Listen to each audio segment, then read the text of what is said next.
Jesus é para você. Abriu o teu coração, te trouxe aqui. Você consegue entender o quanto você é importante? Você consegue entender o quanto a sua família é importante? Você consegue compreender a tua responsabilidade quanto casa?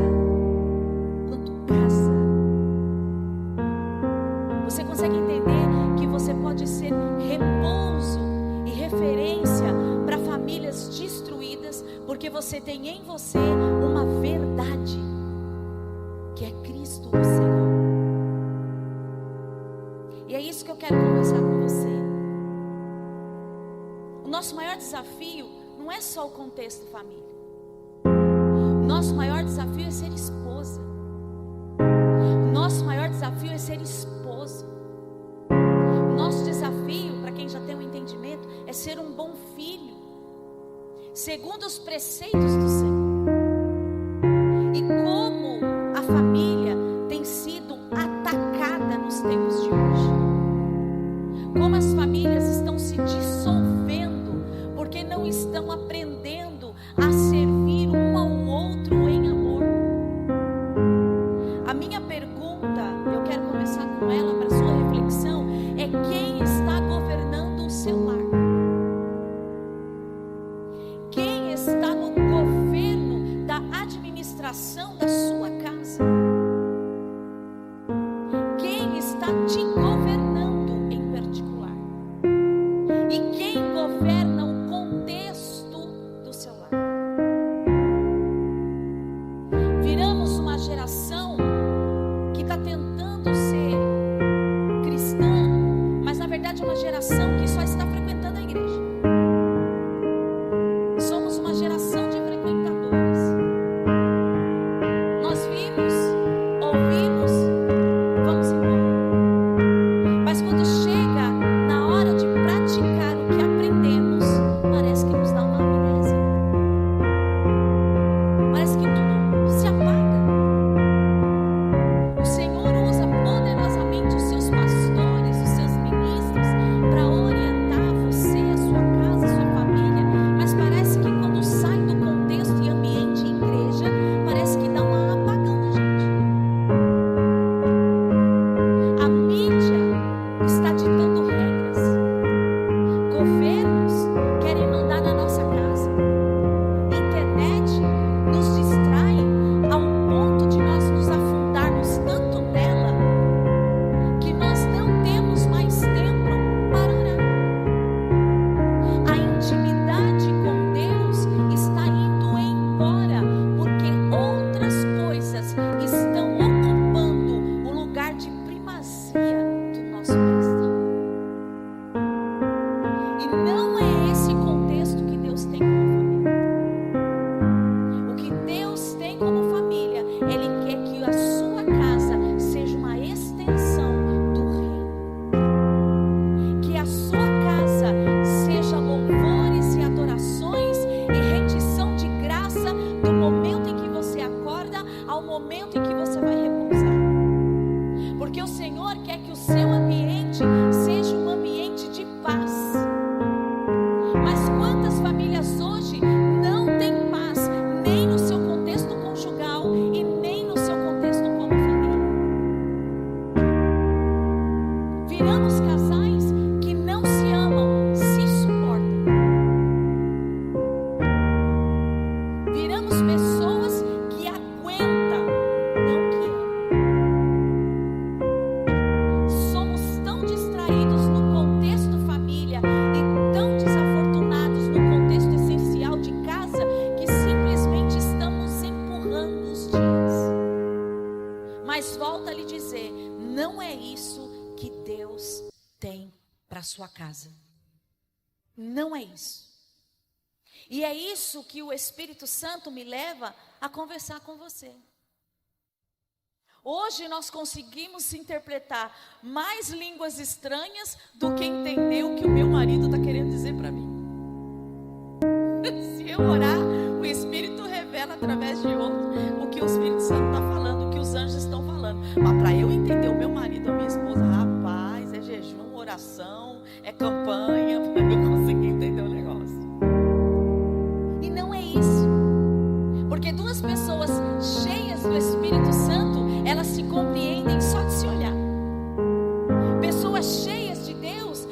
sabem o que está acontecendo na atmosfera da casa dela, e ela já se levanta em oração e diz: aqui não. E você precisa trazer Jesus para dentro da tua casa, Jesus para o conceito estrutural de família. David Bacon disse uma coisa muito interessante. Ele é um estudioso de família, e após um grande estudo, olha a frase que ele disse: nenhum sucesso na vida compensa o fracasso de um. Nenhuma área da sua vida que tenha muito sucesso, seja profissional, seja o que for, não compensa o fracasso de um. Deuteronômio 6, versos 6 e 7. Aqui eu começo a ministrar você. Diz assim. Vou ler a versão de vocês, que a minha é uma outra versão. Guarde sempre no coração as palavras que hoje eu lhe dou. Repita-as com frequência a seus filhos. Converse a respeito delas quando estiver em casa e quando estiver caminhando, quando se deitar e quando se levantar. Você percebeu aqui que dentro deste contexto de versículo, o tempo é frequente? Se você preencher, há um tempo preenchido de 24 horas, ao se deitar e ao se levantar. Fale sobre isso o tempo todo. Eu quero fazer uma pergunta para você que está aqui com a sua família, e você que talvez esteja em casa. Como estão as suas refeições à mesa? Vocês se reúnem à mesa? Lembra quando a gente era mais jovem? Não sei vocês aqui, mas eu já fui no tempo da roça. E aí tinha aquelas mesas gigantes, cheias de cadeira. Quem aqui já viu esse cenário? Glória a Deus. Aí tem aquela, você está na roça, né? Aí um vô manda montar porco, a outra monta galinha. Nossa, minha avó matava galinha, se travava nas pernas assim, matava galinha, estrangulando o pescoço. Eu saía desesperada, falei, essa galinha eu não como, porque eu ficava com tanta dor da galinha. Mas era natural, era uma sobrevivência, né? Coisas do interior. E aí fazia aquela mesa farta. E aí sentava aquele povo todo. E vinha tio, vinha até os vizinhos, vinha tudo. Os amiguinhos, os amiguinhos, os amiguinhos. E era aquela festa. Aí você só escutava assim no canto da mesa: passa o pão, passa a galinha, passa não sei o quê. E era uma festa.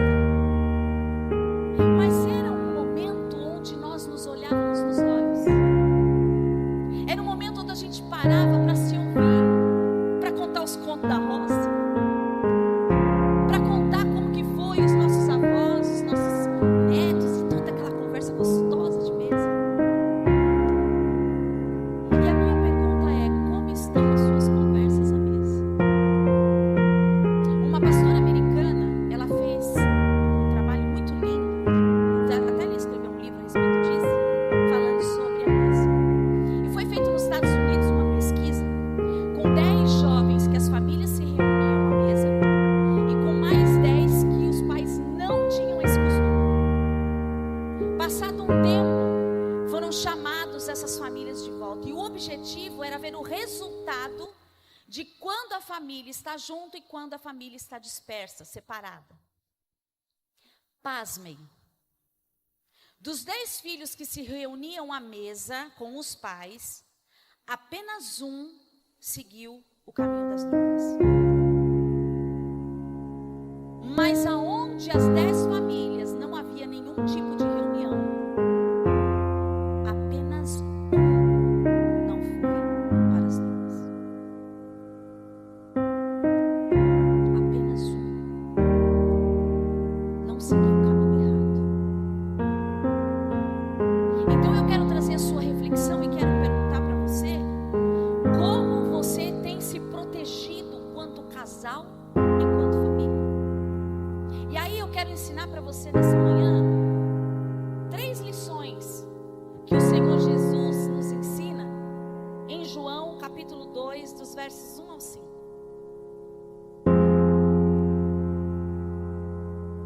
João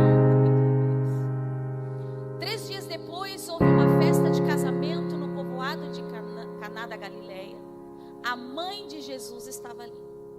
E Jesus e seus discípulos também foram convidados para essa celebração. Durante a festa, o vinho acabou e a mãe de Jesus lhe disse: eles não têm mais vinho. Mulher, isso não me diz respeito, respondeu Jesus. Minha hora ainda não chegou. Sua mãe, porém, disse aos empregados: façam tudo que ele manda. O primeiro ensinamento que eu vejo aqui é: Jesus precisa estar na casa. Jesus ali era um convidado. Jesus foi chamado para participar daquele ambiente. E Jesus entra naquele lugar. Jesus participa daquela festa. A minha pergunta é: como estão os seus convites para que Jesus esteja cuidando da estrutura da sua família? Como você tem convidado Jesus antes que você tome decisões e antes que você antes que você diga palavras de um para o outro? Jesus tem participado antes de você tomar as decisões, antes de você ter relacionamentos, antes de você tomar decisões que vão intervir diretamente na vida da sua esposa, na vida dos seus filhos. Você tem perguntado para Jesus primeiro. E vou mais a fundo: você mulher, você esposa, você marido, você tem perguntado para Jesus se as suas atitudes estão correspondendo ao que a palavra diz a você? A gente percebe hoje que os casais fogem dos aconselhamentos. Cansei de chamar, de ver casais com seus casamentos desestruturados, mas por orgulho ou por não querer a intervenção no meio do seu meio conjugal, eles não aceitam mais aconselhamento. Eles acham que a sua privacidade será invadida. Ei, deixa eu falar uma coisa para você: se você não confiar nas pessoas de sabedoria que Deus coloca na tua família, e se você não confiar na palavra que você vem todos os dias buscar nessa casa, e você está confiando em quem? E quem é que está ditando as regras do seu casamento? Deixa eu falar uma coisa para você, mulher e homem: o diabo tem preparado armadilhas terríveis para tirar você do foco da sua família. Mas eu quero te lembrar você de uma coisa: lá atrás, no primeiro dia que você se casou, você fez um voto diante de Deus e dos homens. Você pegou na mão dessa mulher, você pegou na mão desse esposo, e você disse, porque você ama Jesus, você disse: eu serei fiel a você, eu vou te amar independente do que aconteça. Você disse isso e você não foi obrigado, você decidiu, você escolheu essa pessoa que está ao seu lado. Olha para essa pessoa que está com você e fala: eu te escolhi. Diz para ela: eu te escolhi. E foi decisão minha. Diz para ela: foi decisão minha. Ninguém me obrigou. Então eu quero saber de você o que aconteceu com esse compromisso. O Senhor nos ensina que nós nem devemos fazer um voto se a gente não está pensando em não cumprir. É melhor que não faça, porque se fizer, é a sua palavra. E você precisa entender que o nosso Deus é um Deus de palavra. Não é homem para que minta, e nem filho do homem para se arrepender daquilo que diz. E nós, como os cristãos, irmãos, nós estamos aqui nesse lugar, nessa atmosfera maravilhosa, e eu estou falando com homens e mulheres transformadas pelo poder do sangue do Cordeiro. Eu não estou falando com inércios, eu estou falando com pessoas sábias, com pessoas que estão dispostas a dizer: eu e a minha casa serviremos ao Senhor. Segundo passo, Jesus primeiro está lá.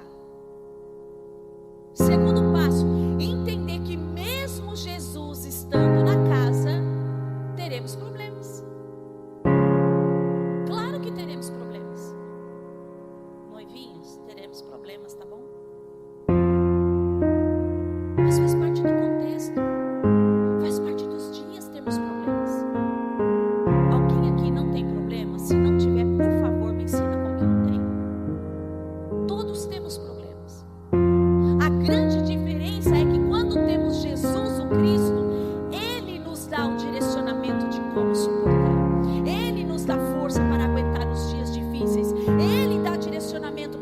essas palavras, mas para que isso aconteça, eu preciso me submeter a Ele e fazer com que Ele seja parte atuante das minhas decisões e da minha vida como contexto família.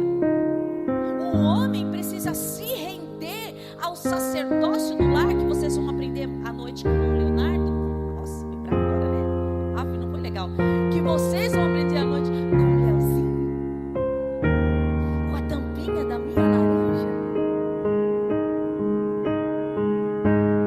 Mas vocês precisam entender que o primeiro lugar da casa de vocês é Jesus, e que quando tem uma tempestade se levantando lá, não é para entrar em pânico, não é um confronto entre um e outro, mas é chamar Jesus para trazer a solução e dizer: Senhor, a tempestade chegou, mas nós sabemos em quem nós cremos e para quem nós servimos.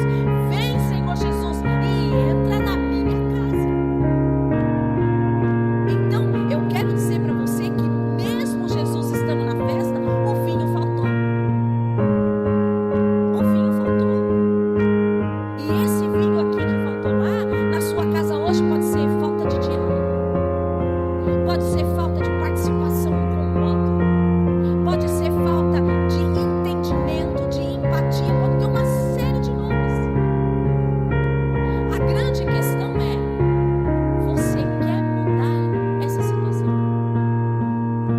Porque você sozinho não consegue, precisa de dois. Tem pessoas que acham que se ferir o outro ele está com dor e ele quer ferir o outro para que o outro sinta o que ele está sentindo. Querido, isso nunca vai acontecer, porque quem fere não tem noção do ferimento que causou, e quem foi ferido nunca vai conseguir passar para o outro o tamanho da ferida que foi provocada. E aí fica aquele cenário de vingancinha. Está repreendido isso da sua casa em nome de Jesus. O negócio é amadurecer espiritualmente e dizer: escuta aqui, não está legal essa atmosfera, vamos acabar agora com isso. Como eu disse ontem, Satanás sai e o casal fica. Quem tem que sair da tua casa é o inimigo de suas almas, não é a pessoa que você escolheu. Quem tem que sair da tua casa é os inimigos que estão enganando seus filhos. O seu filho fica, em nome de Jesus. Terceiro passo que ensinamos aqui, que aprendemos com esse texto: identificar os problemas e resolvê-los. Oh, querido, sabe uma coisa que me deixa triste? É ver as pessoas sabendo do problema, mas com, desculpa da expressão que eu vou usar, mas com preguiça de resolver. Tem gente que fala assim: quer saber? Eu não quero discutir sobre isso não. Deixa eu ver. Aí acontece outra coisa: quer saber? Não vou mexer nisso. Isso me cansa. Quer saber? Larga pra lá. E os dias vão indo. E os dias vão indo. Aí vai gerando uma mulher triste. Vai gerando um homem decepcionado. Vai gerando filhos frustrados. E vira uma bola de neve. O Senhor diz que a nossa casa é o repouso do Senhor. O Senhor precisa repousar lá. A nossa casa é uma extensão do céu, e o céu não é essa bagunça. E por que às vezes, mesmo nós identificamos o que está acontecendo, nós não tomamos uma atitude? Sabe o que falta para o povo de Deus? Atitude. Falta para o povo de Deus profetizar dentro de casa. Falta uma mulher cheia do poder de Deus e fazer uma oração de atrevimento dentro de sua casa. Vou contar uma experiência para você. Uma certa feita eu estava na minha casa e eu estava angustiada. Algumas coisas não estavam ajustadas. E o Espírito Santo me disse assim: vai orar. Eu disse: Senhor, o que está acontecendo? Vai orar. E aí eu fui para minha sala, fiquei lá. E eu comecei a sentir um negócio estranho. Uma coisa estranha. Acho que algumas mulheres já devem ter passado por essa experiência aqui.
Quando eu entrei dentro de casa, eu comecei a louvar a Deus.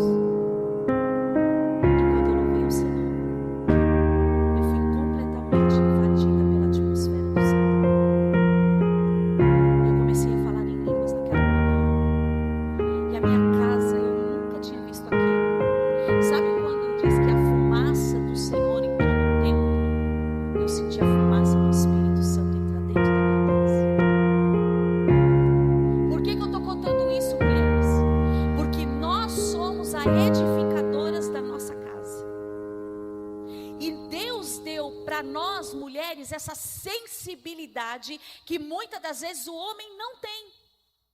Mas nós, como mulheres, nós percebemos. E o Senhor nessa manhã, mulher, te convida a ser uma mulher audaciosa e orar pela sua casa, pelo seu marido e pelos seus filhos com ousadia do Espírito. Comunique-se com a sua família. Fale com a sua família. Fale com os seus filhos. Converse entre vocês. Qual foi a última vez que vocês tiveram um tempo de qualidade? Dá uma olhada no seu marido, muito discretamente. Bem discreto, tá? Não dá alarde. E pergunta para ele assim: quando foi mesmo o nosso tempo de qualidade a última vez? E eu não estou falando tempo com os filhos só, não. Estou falando tempo particular também. Qual foi a última vez que vocês fizeram um piquenique? Qual foi a última vez que vocês sentaram para tomar um sorvete? Qual foi a última vez que vocês conversaram sobre Jesus na sua casa? Qual foi a última vez que você reuniu a sua família e fez o prato favorito de todos eles? Qual foi a última vez que você entrou no quarto do seu filho, sentou à beira da cama e disse: como você está? Quer conversar alguma coisa? Qual foi a última vez que você disse para os seus filhos que eles podem contar com você? Sem gritar.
porta da casa e disse: Deus, mostra para mim o que eu não vi. Porque fé eu tenho. Acreditar no milagre eu acredito. O Senhor é o Deus da família. E por que eu estou aqui, Senhor, lutando e não estou vendo o resultado? Eu estou errado em alguma coisa? E aí ele entrou. Pediu permissão, foi direto para o quarto da moça. A porta sempre aberta, porque o pastor entrava lá para orar. E aí na hora que ele estava orando na menina, o Espírito Santo falou para ele: olha na porta. Quando ele olhou, a mãe estava de canto na porta. Só assim. E ele disse: o problema está ali, não é aqui. E aí ele foi e falou: mãe, entra aqui. E aí foi quando ele percebeu que todas as vezes que ele estava orando, a mãe não entrava no quarto. E aí a mãe entra. E ele disse assim: mãe, tá tudo bem com você? Tá tudo bem. O que aconteceu entre você e sua filha? Ah, pastor, você não sabe, essa menina, um poço de preguiça, não faz nada, uma relaxar. Aí começou. Quando terminou, ela disse assim: sabe o que eu disse, pastor? Eu quero mais é que o diabo a carregue. Achou a fonte. Foi só uma frase. Pais, vocês têm uma autoridade sobre a vida dos seus filhos que vocês não têm noção. Não têm noção. Quando o pastor ouviu aquilo, na hora ele disse: essas palavras estão anuladas agora pelo poder do nome de Jesus. Mulher, arrependa-se agora por suas palavras. Peça misericórdia ao Senhor por essas palavras equivocadas e ditas sem entendimento. E aí aquela mulher desmoronou. E ela disse: você está vendo isso aqui? São resultados de palavras faladas. Mas Jesus chega hoje na sua casa e tudo isso será quebrado pelo poder do sangue de Cristo. E aí aquele homem começou a declarar. Aquela mulher se arrependeu. Ela se jogou sobre a sua filha. Ela pediu perdão. A filha recebeu. A filha pediu perdão. A cura invadiu aquele quarto. Aquela menina deu um salto da cama e disse: tô com fome. Ela se alimentou, ela levantou, ela tomou um banho, ela se vestiu e ela disse: pastor, qual é o horário do culto? Porque hoje eu e a minha mãe vamos lá aceitar Jesus como Salvador. Porque hoje a glória do Senhor entrou na minha casa e eu entendi que a minha casa precisa servi-lo para que nós sejamos felizes. E nessa manhã, meu querido, minha querida, meus amados, filhos do Deus Altíssimo, se hoje aqui neste lugar filhos estão separados de seus pais e magoados com ele, hoje é o dia de você acabar com essa sentença do inimigo. Se nós temos aqui casais que não se entendem porque não conseguem se ouvir, nessa manhã Jesus se levanta e diz: é tempo de um diálogo completamente restaurado. Se hoje nós temos famílias aqui que não se reuniam, que não comiam à mesa, é tempo de um belo café da manhã em sua casa. É tempo de você colocar o inimigo para fora. É tempo de você colocar as brigas para fora. É tempo de você colocar desentendimento para fora. É tempo de você fazer uma faxina dentro da tua casa e trazer Jesus para a festa do seu casamento. É tempo de vinho novo. É tempo de coisas novas. É tempo de tudo novo. Sabe por que não se colocava vinho novo em odre velho? Porque o odre era feito de pele de animal. Então ele era muito seco, ele era muito enxuto. Então se você colocasse um vinho novo num odre completamente velho, o vinho, quando ele entrava dentro do odre, ele fermentava, ele ganhava expansão. Se o odre fosse velho, ele ia rasgar. Então ele não suportaria a pressão do vinho. Mas quando você coloca o vinho novo num odre novo, tanto o vinho ganha expansão, como aquela pele também ganha expansão, e aquele vinho se adapta àquele recipiente novo que ele entrou. Hoje a sua casa é o odre novo. E hoje o Filho, que é o Espírito Santo, se faz presente nessa manhã. E Ele quer entrar dentro da tua casa, Ele quer entrar dentro da tua família, Ele quer gerar autoridade dentro da tua casa. Hoje precisam ser feitas orações em lares aqui. E você vai orar, porque não precisa orar por você não. É você que vai orar e você vai declarar a expansão do reino de Deus, a autoridade do Espírito Santo, através de você, mulher, através de você, homem. Se coloque de pé, por favor. Marido, vem cá comigo. Talvez vocês estão aqui só entre irmãos e os seus pais não estão aqui. Talvez os seus pais, assim como o meu, está afastado. Mas você, filho, pode declarar o retorno dele em nome de Jesus. Família, é tempo de guerra. É tempo de proteger o bem mais precioso que existe, a família. O tempo mais importante que existe é este aqui, ó, esse completar. É Cristo sobre o sacerdote, e o sacerdote derramando a graça do Senhor e a sabedoria dele sobre a sua casa. Isso é família. E nessa manhã nós vamos lutar pelas nossas famílias. E nós declaramos que a nossa família pertence ao Senhor. Que não haverá nenhuma principado, nenhuma potestade, que nada afastará as nossas famílias dos propósitos de Deus.